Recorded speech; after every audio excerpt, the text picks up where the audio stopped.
Բարև ձեզ, պարոն Սարգսյան, շնորհակալ ենք, որ եկաք տաղավար, մի քանի թեմաների հետ կապված կլսենք նաև ձեր գնահատականները։ Եվ այսպես, երեք դատարանը 2 ամսով կալանավորեց Մայր Հայաստան շարժման ներկայացուցիչ Արեգնազ Մանուկյանին, առավոտյան իրավապահները ներխուժել էին վերջինիս բնակարան, նրան բերման ենթարկել, ձերբակալել եւ հետո տարան կալանքի։ Այս ռեպրեսիաները նոր թափ են ստանում, մեկը մյուսից աբսուրդային հոդվածներ կարում դիմախոսների վրա Արդեն չեն էլ նայ որ կնոջ այո, որովհետեւ չկա կին կլինի, տարեց կլինի, դատարանում մարդ կմահանա, բանտերում կխոշտանգվեն, ինչ կլինի, խոսում ենք Բաքվի բանտերից, բայց ըստ էության շատերը ասում են մի հարթության վրա կարելի է այլևս դնել այս խոշտանգումները, որոնց ենթարկում են մեր հայրենակիցները, ընդդիմադիր հայրենակիցները մասնավորապես։ Խնդրեմ Տիկին Մանուկյանի հետ կապված այս ռեպրեսիան ինչպես եք բնորոշում։ Դա արդեն բոլոր ուրեմն կարմիր գիծ ասած բաները ամեն ինչը անցան, որովհետև կանանց նկատմամբ այդպիսի վերաբերմունք ես ուղղակի չեմ պատկերացնում։ Մի հատ ասեք վերջով ինչու եք մեղադրում։ Այսինքն, եթե արդեն դուք ներկայացնում եք, որ ասենք Անդրանիկ Թևանյանը իբր պետական ուրեմն գաղտնիք է ներկայացրել, մի հատ այդ պետական գաղտնիքը, եթե արդեն իսկ ներկայացված է, ուրեմն արդեն գաղտնիք չի, մի հատ բացահայտեք։ Ինչի առավել եւս որ այնտեղ խոսքը գնացել է ձեր ինչ որ փակ նիստում, ազգային ժողովի փակ նիստում, ինչ որ ուրեմն գաղտնիքների մասին։ Բոլորս լավ գիտենք, որ ասենք 2 հոգի գիտի, ուրեմն բոլորը գիտեն։ Հիմա այդ ինչ գաղտնիք։ Գաղտնիքը այն դեպքում է, երբ որ դուք իսկապես համապատասխան անձերին, որոնք իրավունք չունեն դա բացահայտելու, առանձին անհատական մարդկանց, դա է։ Մնացյալը արդեն այլ խնդիր է։ Եթե դուք այդ մեղադրանքի շարքում եք ներկայացնում նաև ուրեմն Արեգնազ Մանուկյանին, դա աբսուրդ է վերջ-վերջով։ Վերջ-վերջով կարելի է ինչ անպայման տանել, ձերբակալել, կալանավորել, ինչու։ Էլ ուրիշ ձև չկա, վերջ-վերջով բա որ բացահայտվի, որ դուք եք սխալվել։ Որ բացահայտվի, որ իսկապես նրանք մեղավոր չեն։ Ինչ եք անելու, գալու եք ասեք ներողությունը վերջ։ Որ քո կյանքից ամիսներ խլեցինք, որ խոշտանգվեցիր։ Ուրեմն առավել եւս կնոջը կալանավորելը։ Դա ես չգիտեմ, ինչ աստիճանի պիտի արար կատարածելներ, որպեսզի նրան անպայման կալանավորեին։ Կամ էլ մի ամիս, 2 ամիս հետո պահելուց հետո տնային կալանք եք տալիս։ Հիմա տվեք այդ տնային կալանքը, եթե իրականում դուք համոզված եք, որ նա մեղավոր է։ Ես այստեղ ասելու բան չունեմ, մենք գտնում ենք, որ մենք իրականում այս կուտակվում է այս ամբողջը։ Մի օր պայթելու է ժողովուրդ։ Ոնց կարելի է անընդհատ ռեպրեսիաների մեջ ապրել։ Ոնց կարելի է անընդհատ մտածել, որ հանկարծ որևէ մի բան տիրոջը դուր չգա, ինքը ցանկացածին իմիջայլոց։ Ոչ հյուրային ունի, ոչ օտար ունի, ինքը իր ասածը պետք է անի։ Ոնց որ արեց Ծառուկյանի նկատմամբ, այդ գազանությունը, որ իրականացրեցին մեր աչքի առաջ։ Բացի այն ամենից, որ ինքը հայտնի շատ մեծ բարեգործ մարդ, իր կյանքում մեծ բարեգործություններ արել։ Բացի դրանից էլ ինքը արդեն 70 տարեկան անձ էր։ Ոնց կարելի էր այդպես վերաբերվել, այ երիտասարդներ, որոնց ձեզ հրամայել են, դուք էլ կատարել եք։ Պարոն Սարգսյան, պետք է էլի մի քանի վայրկյան ուղղակի մենք այդ տապալման պահացույց չենք տալիս, բայց ո՞նց ունեն մտնում հանցագործա, ինչա, տերորիստա, մոտավորապես 2000 ԱԱԾ-ականներ մասնակցել են այս ընդհանուր process-ին, գիտեք, չէ՞։ Համակարգն է, որ թույլ է տալիս այս ամենը անել։ Դա տեսել եմ ես չեմ ուզում նայել։ Ու ինչ էր ասում Նիկոլ Փաշինյանը, նախ կուզեմ անդրադառնանք հենց պարոն Ծառուկյանի նկատմամբ այս ամենը, որ իրականացվում է, ինչի դրսևորում է, ինչ հանգիստ չի տալիս Նիկոլ Փաշինյանին եւ ինչ էր ասում, ես այդ տեսանյութը չեմ տեսել, ասում եմ։ Դու այդ պիպա բացահայտ խոսենք նրա մասին, որ սա հաշվեհարդար է միանշանակ, որովհետև Ծառուկյանը այսօր չի Ծառուկյան, ինքը արդեն 30 տարի իր գործունեությամբ հասել է իր կարողություններին եւ եթե դուք ունեիք իրեն բան ասելու 8 տարի առաջ ասեիք 5 տարի առաջ ասեիք 3 տարի առաջ 24-25 թվականին գտել եք թե ինչ որ մի բան կատարել են լավ այդ ամբողջի հետ միասին կարելի է որ մենք տեսնենք որ դուք փորձ եք անում, գոնե փորձ եք անում, այսպես ասած օբյեկտիվ լինել, հա։ Ոչ թե այսպիսի գազանություններ անեք, հետո էլ մարդկանց ահի ու ուրեմն ահաբեկման վիճակում պահելով ասեք այ իրական Հայաստանը սա է։ Սա է ձեր իրական Հայաստանը։ Խռեմ, ծեփեմ։ Այո, շարունակեմ այդ ամբողջը ոնց որ ես սկսել եմ եւ շարունակելու։ Իմ ասածներս չանեք, այսպես է լինելու։ Հետո ես իմիջալոց կանադառնամ մեր նաեւ իրական Հայաստանի տնտեսական վիճակին իրենց տված տվյալներով, բայց սա մի քիչ ավելի ուշ։ Իսկ հիմա ուղղակի խնդրեմ, շարունակենք։ Նորից խոսելով, հա, պարոն Ծառուկյանի նկատմամբ իրականացվող այս խայտարակությանը, երբ որ ինքը ասում է, որ չեմ տեսել այդ տեսանյութը, իհարկե շատերը պնդում են ոչ միայն տեսել, ես նաև ինքը տես ասել, թե ոնց պետք է արվի այս ամեն ինչը, պարոն Ղազարյանն էր ասում, Արմենի Գյուրեղյանը եւ շատ շատերը, բայց եւ այս գազանացությունը, որ դուք էլ որակեցիք այս ամենը գազանություն, պարոն Սարգսյան, լավ, ինչ անհամաչափ ուժի կիրառում։ Մանավանդ որ մարդը չի դիմադրում, նաև մարդը չի դիմադրում, էլի։ Այս կեղծ հոդվածները, որ ուզում են կարել նաև պարոն Ծառուկյանի նկատմամբ, 2 ամսով ամեն դեպքում կալանքի են տարել, ու նաև գազանությունը կենթանու նկատմամբ էլ տանելով առյուծին սատկացնելով։ Խնդրեմ, ել չենք խոսում, քանի օրը կենթանիները սովի էին մատնվել։ Դե գիտեք, մաղձը, որը որ կա, երևի այդ մաղձը պետք է անպայման արտահայտվեր ամեն ինչում։ Բալավ կենթանիների նկատմամբ ինչի համար։ Բա որ այդ առյուծները վաղը մյուս օրը մի հատ իրենք էլ որոշեն հաշվի արդար տեսնեն։ Վերջիվերջով այսպիսի ասել ենք միշտ իշխանությունը անverջ չի լինում։ Հետո գալիս է ժամանակը պատասխան տալու։ Ինչպես եղել է իմիջալոց նախկին 30 տարվա հետ կապված։ Սա իրողություն է։ Սա պատմության ամենահաստատված օրենքն է։ Հիմա շարունակեք, մինչև երբ։ Թե դու արդեն ինքդ տանում ես այնպիսի մի իրավիճակի, որ այլևս ոչ ոք չուզենա քեզ հետ։ Ես ասում եմ ժողովրդին պետք է պարզ բացատրել, թե վերջիվերջով ինչու է այսպես։ Ինչու է այսպես, որովհետև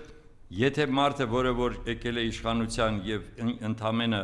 իրեն է տեսնում որպես ամբողջական, ոնց է ինք ասում, ես պատասխանատվություն եմ կրում, որովհետև ժողովուրդը ինձ,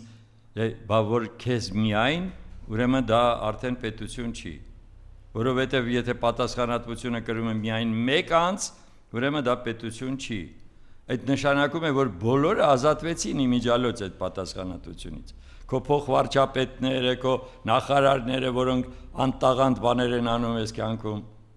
որոնք ամբողջ այդ իրավական համակարգը, որը կատարում է այդպիսի գազանություններ։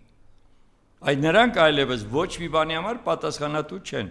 ամբողջովին վերցեցիր քեզ վրա, որովհետև պետությունը այն է, ինչ որ համակարգ կա, այդ համակարգը գործում է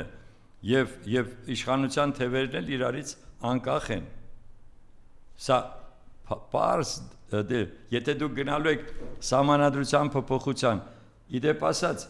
մեզ էլ այդքան դուր չի գալիս այս սահմանադրությունը, բայց մենք պետք է ամեն գնով աշխատենք, որպեսզի իրենց օրոք այսպիսի սահմանադրությունը մի նոր արհավիրք չբերի մեզ,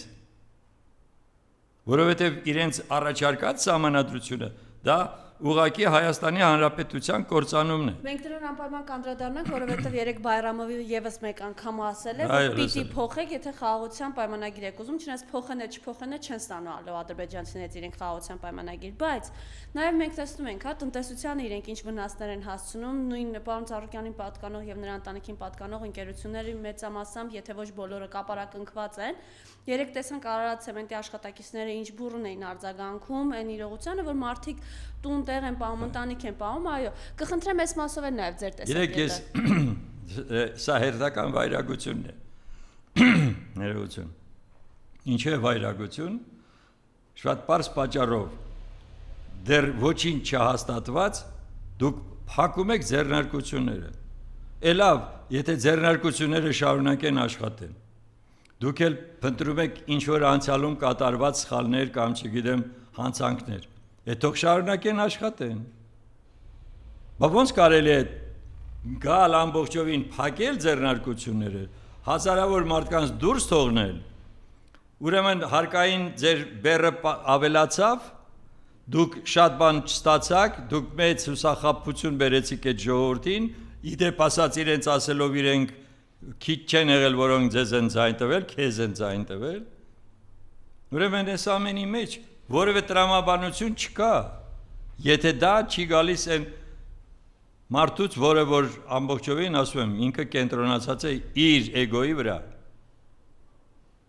եւ իր պարտավորությունների, որը իրավ կատարել է։ Ես հիմա պետք է անպայման անդրադառնամ այսպես կոչված այդ Սիվինօղլուի ասացին, սա իրար հետ շահկապված են։ Ուրեմն ովքեր չգիտեն, հիշեցնում եմ, ռուս պրանկերները որոշել են ուրեմն դիմել ԵԱԿ գլխավոր քարտուղարին, որը թուրք է իր ազգությամբ, եւ ուրեմն ներկայանան որպես Նիկոլ Փաշինյան։ Ուրեմն խոսակցության բովանդակությունը, երբ որ այդ անձը Սիվինօղլուն անգամ չի կասկածում, որ Հայաստանի Հանրապետության վարչապետը կարող է իր հետ քննարկել կրոնի փոփոխության հարցը, կամ էլ կարող է ասել, որ այո, ես ուզում եմ կաթողիկոսին փոխեմ, դուք էլ ինձ աջակից եղեք։ Ինքը չի կասկածում եւ ասում է, եթե իսկ դուք կարող եք այդ բանը անել, կաթողիկոսին կարող եք փոխել։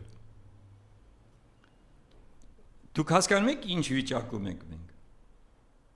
որ երկրի ղեկավարին համարում են, որ այո, ինքը շատ հանգիստ կարող է պատահի խոսել կրոնափոխության մասին։ Ինչ է ասում երկրի ղեկավարը երեք, երբ որ իրեն այդպիսի հարց են տալիս։ Ասում է, այդ ամբողջի մեջ էմոցիան մենակն էր, որ նա թուրք է։ Առավել եւս, որ նա թուրք է։ Բայց չի ասում, որ ես պահանջում եմ, որպեսզի այդ անձը հրաժարական տա։ Չի ասում, որ դա անհնար է պատկերացնել, որ Հայաստանի Հանրապետության ղեկավարը կարող է այդպիսի զրույց ունենալ, խոսակցություն ունենալ, դիմում ունենալ։ Սա է մեր ողբերգությունը, հասկացեք։ Եվ այս պարագայում մենք չպետք է պահանջենք, որ այդ անձը կապ չունի, նա թուրք է, թե ես չգիտեմ ով է։ Նա ԵԱԿ գլխավոր քարտուղարն է։ Արտաքին գործերի նախարար Արարատ Միրզոյան։ Բա քեզ ընդհանրապես ոչ մի բան չդիմեց այս հարցում։ Չեղավ այնպիսի մի բան, որը որ միանգամից պետք էր արձագանքել, գոնե պարզաբանում պահանջել այդ նույն Սիվինօղլուից։ Պարզաբանում պահանջել, որովհետև խոսքը գնում է մեր ազգային ամենակարևորագույն ինստիտուտի մասին, նրա գլխավոր անձին, ամենայն հայոց կաթողիկոսի վերաբերյալ կրոնափոխության մասին, բայց ձեզ դա չի հետաքրքրում։ Չէ, որտեղ իրենք պատրաստվում են հենց դա անել։ Դուք հասկանում եք ես ինչ վիճակ է։ Բա այդ պարագայում ով է հաշվի նստելու ձեզ հետ։ Ով է ընդհանրապես մտածելու, որ հայերի հետ կարելի է ընդհանրապես լուրջ խոսակցություն, լուրջ պլաններ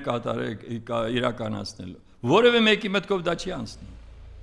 Ու մի զարմացեք, որ օրորի այդ ամենը իրավիճակը փոխվելու է դեպի վատը։ Եվ այս պարագայում ես ուզում եմ, այո, հիմա ձեզ ներկայացնեմ այն թվերը, որը ես խոստացել եմ անցյալ անգամ, սրանք վերցված են բաց մամուլից, այսպես ասած, իրենց տվյալներն են, եւ եկեք հասկանանք, այդ տեսակետից այս տնտեսական իրավիճակը մեր երկրի որն է։ Ուրեմն շատ պարզ բաներ են։ Ուշադիր լսեք, կարող եք գրիչ թուղթ վերցնել եւ սա նույնպես ձեզ մոտ ներկայացնեք։ Ուրեմն 25 թվականի դեկտեմբեր տարվա վերջ մեր ուրեմն պետական պարտքը կազմել է 14 միլիարդ 531 միլիոն դոլար։ Իրենց կառավարման օրոք առնվազն 7 միլիարդով ավելացել է։ Եթե որևէ մեկը մեզ ասի, թե 7 միլիարդից մենք ինչ օգուտ ենք ստացել, ես շատ շնորհակալ կլինեմ իրեն, բայց որովհետև այդ 7 միլիարդը չի տեղափոխվել նոր ձեռնարկություն կառուցելու, նոր ուղղություններ զարգացնելու, Հայաստանի Հանրապետության վարկը բարձրացնելու եւ այլն, մենք այստեղ որևէ ուրեմն օգուտի մասին խոսել չենք կարող։ Հաջորդ թիվը այս պարտքը հնայի հարաբերակցության առումով 47% է կազմում, որը ոչ լավ է, ոչ վատ։ Բայց հարցը նրանում է, նորից եմ գալիս այդ կարծիքին, թե բայ այդ դեպքում այդ 7 միլիարդը, եթե մենք օգտագործել ենք, որպեսզի մեր տնտեսության վիճակը բարելավենք, ուր է գնացել։ Եթե պարտքի հարաբերակցությունը հնայի հետ բարձրացել է մինչև 47.3%։ 25 թվականի այսա կարևորագույն հարց։ 25 թվականին այդ պետական պարտքի սպասարկման համար պատկերացրեք, պատրաստ եք,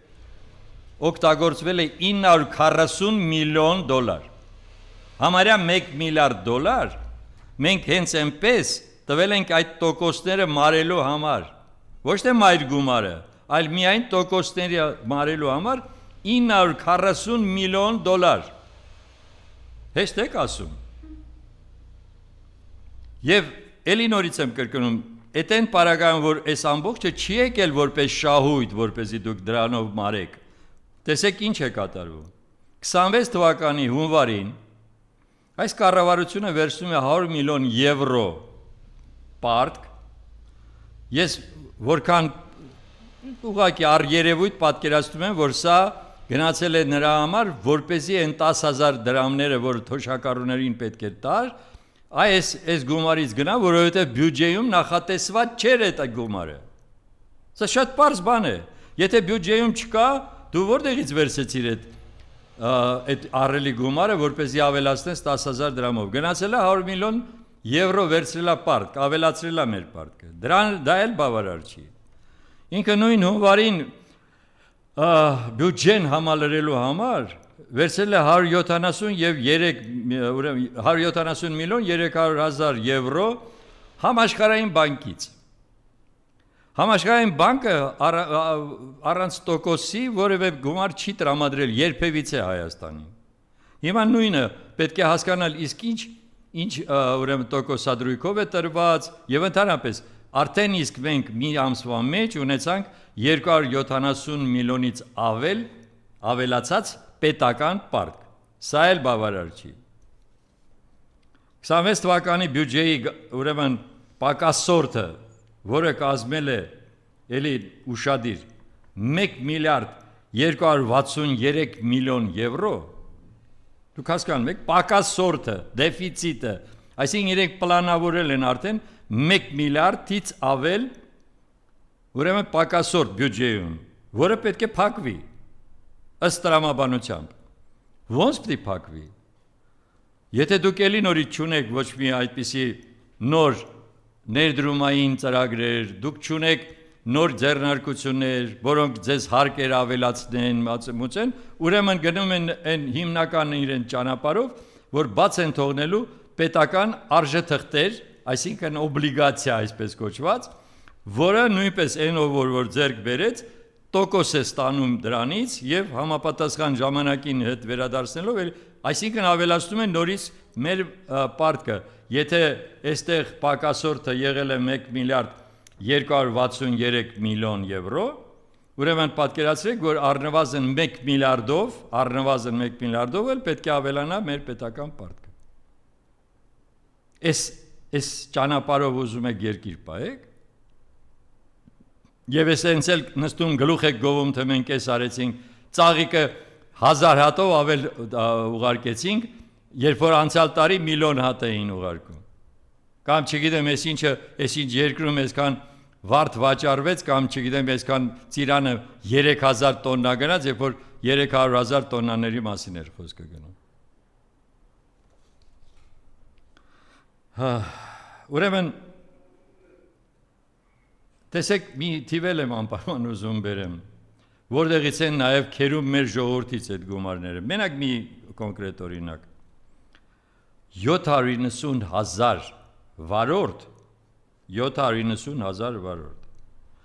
Տուգանքները վճարել է իրենց գլուխ են գովացել 20 կամ 30% պակաս։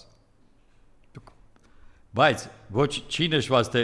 իսկ որքանն են որ վճարել են ամբողջ գումարը, հələ մի բան էլ հավելյալ, երբ որ գալիս է այսպես կոչված հավելյալ վճարը։ Ուրեմն առնվազն եթե տենց ենք վերցնում, մենք ունենք 1 միլիոն, առնվազն 1 միլիոն, ուրեմն տուգանքներ վճարող վարորդներ։ Մեկը հարցնի, այս ինչ է ամբողջ, ուրեմն վարորդական աշխարհը Հայաստանի միայն ու միայն փորձում է անպայման ամեն ինչը օրենքին հակառականի։ Հիմա անցնենք ավելի կարևոր նաև հարցին։ Հա խոսում են Ռուսաստանից կախման մասին։ Այ Ռուսաստանը կախված ենք մենք նրանից, պետք է դիվերսիֆիկացիա անենք, այս անենք, այն անենք եւ այլն։ Շատ լավ։ Հիմա եթե պատկերացնենք դուք կախված եք Ռուսաստանից, դրանից օգուտ եք ստացել, թե վնաս եք ստացել։ Եթե դուք վնաս եք ստացել, հասկանալի է, որ այդպիսի ուրեմն կախումից պետք է հրաժարվել։ Բայց եթե դուք անընդհատ ստացել եք օգուտ, դուք ինչ եք բողոքում, ինչ եք ուզում հրաժարվել դրանից։ Հիմա կոնկրետ թվերը, էլի նորից թվերը։ Ուրեմն Ռուսաստանից 4.2 միլիարդ դոլարի ներդրում էներգակիրների տեսքով, այսինքն այն ինչ որ գալիս է Հայաստան, շուկայականից անհամեմատ ցածր գներով է գալիս։ Հենց սա կախում է, թե օգուտ է։ Այսինքն դուք եթե պետք է գնաք ավելի թանկ գնեք, որպեսզի հանգարց այսպես կոչված կախումից հրաժարվեք, դա ավելի լավ է։ Հաջորդը ուրեմն 71% էներգակիրների 71% ընդհանուր տվից ստացվում է Ռուսաստանից։ Արդեն ասեցի, անհամեմատ ավելի էժան գներով եւ որևէ ձևով դա արտահայտված չի, որ որևէ այլ տեղից եթե իրենք գնում են, մի ցենտով ավելի պակաս են գնելու։ Հակառակը շատ ավելի բարձր գներով։ Ցորենի ուրեմն խմբականակը 38% գալիս է Ռուսաստանից։ Հիմա հարց է առաջ գալիս. դուք արդեն ունեք փոխարինող։ Դուք արդեն գիտեք, թե որտեղից պետք է գնեք, հենց հիմա դրանով եք զբաղված, եւ նա ավելի էժան է ձեզ տալու այդ տրամադրելու։ Հաջորդ թիվը։ Ուրեմն առևտրաշրջանառությունը 25 թվականին Ռուսաստանի հետ կազմել է 36%, Եվրամիության հետ ընդամենը 10%։ Բայց որ Եվրամիությունը այդքան լավն է, այդքան բարի է, այդ ինչի չի մեր ապրանքները վերցնում որ։ Այդ ինչի չի գալիս ասի, վայ հայ ժողովուրդ, եկեք դուք ինձ վաճառեք, ոչ թե Ռուսաստանին, տվեք ինձ, ես անհամեմատ ավելի բարձր գներով ձեզնից կգնեմ։ Ուր է։ Եկավ ֆոն դեր Լայենը ձեզ ինչ որ մի բան ասեց, հետո շարունակություն կա։ 2.5 միլիարդ եվրո պետք է տրամադրեին Հայաստանին, տվեցին։ ԵԱՏՄ-ի կազմում լինելու ընթացքում մի հատ լավ ուշադիր լսեք։ Ինչպիսի օգուտներ ենք մենք ստացել։ Հիմա ես ինչի եմ սա անընդհատ շեշտում։ Նորից եմ կրկնում, եթե Ռուսաստանը մեզ որպես, չգիտեմ, ինքը թալաներ ուզում աներ, չգիտեմ, մեզնից օգտվեր եւ այլն, ինքը անհամեմատ ավելի վատ պայմաններ պետք է դներ մեր առաջ։ Հիմա տեսեք ինչ վիճակ է։ Հնայի մեկ շնչի հաշվով 15 թվականին, 2015 թվականին մեզ մոտ $3,700 էր կազմում այդ մեկ շնչին։ 25 թվականին 9,500։ 2.5 անգամ ավելի շատ։ Այդ որովհետև դուք ԵԱՏՄ-ի կազմում եք։ Հաջորդը առևտրաշրջանառությունը, եթե 15 թվականին եղել է 1 միլիարդ 200 միլիոն դոլար, ապա 25 թվականին 11 միլիարդ դոլար։ 10 անգամ բարձրացել է այդ գինը։ 10 անգամ ավելացել է։ Նույնի գյումրեցու ասած էդիկ լավ է թե վատ։ Վերջով մենք ինչն ենք ուզում, որպեսզի մեր արդյունաբերությունը, մեր տնտեսությունը, մեր գյուղատնտեսությունը, մեր գիտությունը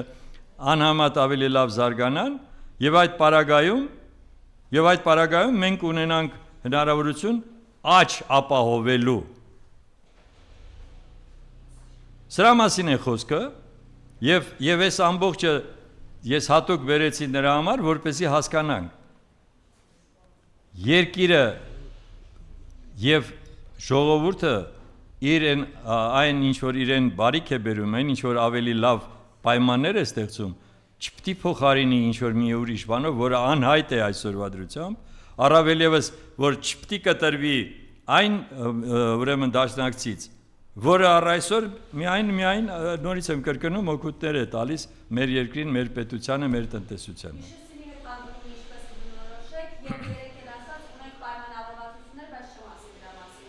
Դե եթե դուք գիտեք չէ իր բնավորությունը, եթե ինչ-որ մի հատ լուրջ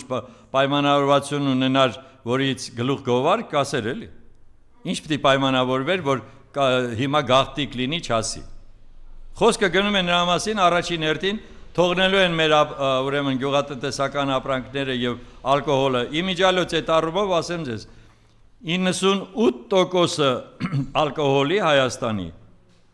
իրացվել է Ռուսաստանի շուկայում։ Հիմա լավ մի հատ պատկերացրեք, այդ նույն ալկոհոլը կարող է պատահի Եվրոպան այդպիսի քանակությամբ կամ այդպիսի հաճույքով ընդունի, հա? Հրաժարվի ֆրանսիական, իսպանական, իտալական գինիներից, որպեսզի հայկական գինի առնի, կամ ֆրանսիական կոնյակից, կամ չգիտեմ, այլ ուրեմն վիսկից եւ այլն, որպեսզի հայերին ավելի լավ արտոնյալ պայմաններ ստեղծի, որտեղ եք տեսել այդպիսի բան։ Դրա համար հիմա հարցը գալիս է հետեւյալը. Ռուսաստանը լավ է անում թե վատ է անում, սա ես չեմ քննարկում։ Շատ պարզ պատճառով, որովհետեւ այն ինչ որ մեր հարաբերությունները փչացրել ենք մենք, դա միանշանակ է։ Կարողացավ այս ինքը վերականգնել այդ Եթե կարողանար վերականգնել, կասեին արդեն եկեք բերեք, բացվել են ռուսական շուկան։ Շատ պարզ բան է։ Հարցը շատ պարզ է, չէ՞, եթե պայմանավորվածությունները կան, ապա ռուսական շուկան արդեն պետք է բաց լիներ հայկական ապրանքի համար։ Բաց չի, չէ՞։ Տեսեք ինչ է կատարվում, այո, քաղաքական կոնտեքստ կա, որոշակի բանկեր, հայկական բանկեր այլևս չեն ընդունում ռուսական ռուբլին, որովհետև հիմա եթե առևտուր չկա եւ համապատասխան առևտրաշրջանառություն չկա, ռուբլու մասսան պահել այստեղ արդեն անիմաստ է դարձել։ Ինչին է դա բերելու տրանսֆերները, որոնք որ գալիս են ռուբլով, ուրեմն անհամեմատ ավելի պակասելու են, անհամեմատ ավելի պակաս է գալու եւ գումար եւ մարդկանց ուրեմն բարեկեցությունը շատ ավելի արագ խաթարվելու է, որովհետեւ այլ տեղից հայերը այդպիսի քանակությամբ գումար չեն փոխանցում իրենց հայրենիք, իրենց ընտանիքները պահելու համար։ Չկա այդպիսի բան, համեմատեք Միացյալ Նահանգներ, Ֆրանսիա, Ռուսաստան։ Այս է հիմնական օջախները, որտեղից գալիս են համապատասխան ուրեմն տրանսֆերները։ Մի քանի անգամ ավելի շատ գալիս է Ռուսաստանից եւ մի քանի անգամ պակաս գալիս է, ասենք, Միացյալ Նահանգներից։ Շատ ավելի նվազդ թվերով։ Եթե Ռուսաստանից գալիս է խոշոր գումար, Միացյալ Նահանգների ուրեմն մեր հայրենակիցները 100, 200, 300 դոլարի սահմաններում։ Այս է ամբողջ իրավիճակը։ Եվ այսպես շարունակությունը ինքներդ հասկացեք, թե ինչին է բերելու, բայց ես մի հարցին նույնպես ուզում եմ անպայման անդրադառնանք։ Այն ինչ որ կապված է արդեն աշխարհաքաղաքական այս process-ի հետ։ Պարոն Սարգսյան, դրանով կամփոփենք, եթե դեմ չեք Երևանից երկու մեջբերում անեմ Փաշինյանից։ Ասում է, մենք էլ ունենք իրավիճակ, որ մեր գյուղեր տանող ճանապարհը անցնում է անկլավային տարածքով Ադրբեջանն, այս ամենի հետ կապված Արցախաշենը ինքնիշխան տարածք է, գտնվում է Ադրբեջանում, անկլավների թեման կարևոր է։ Խնդրեմ, այս մասով եւս տերության ներեկել խոսում ասում է, եթե մենք գալիս ենք այն խոսույթին, որ ում ինչ ունենք մնում է իրենց, ասում է ջերմուկը իրենցն է փաստացի դարձնում եւ քարտեզը ասում է ոնց ուզի մկրատով կկտրի Ադրբեջանը։ Խնդրեմ։ Դե իրա օրոք իհարկե ոնց ուզի Ադրբեջանը այնպես էլ կվարվի, եթե երկրի պետության ղեկավարը օկուպացված ջերմուկի օկուպացված տարածքները համատում է Տիգրանաշենի, որը հայկական տարածք է եղել բոլոր ժամանակներում, Հա? Էլ դրանից ինչ պահանջենք։ Հա պարշի որ Բայրամովն էլ Ալիևն էլ անդադ ասել են, այդ ձեր ղեկավարը չի ասում։ Այսինքն դա համեմատել ջերմուկի օկուպացված տարածքները կրկնում եմ։ Մեր պետության միշտ մեր առնվազն խորհրդային միության տարիներին եղած մեր տարածքում եղած տարածքի հետ դա ուղղակի անհետեցություն է, ամենամեղմ ձևով եմ բնութագրում։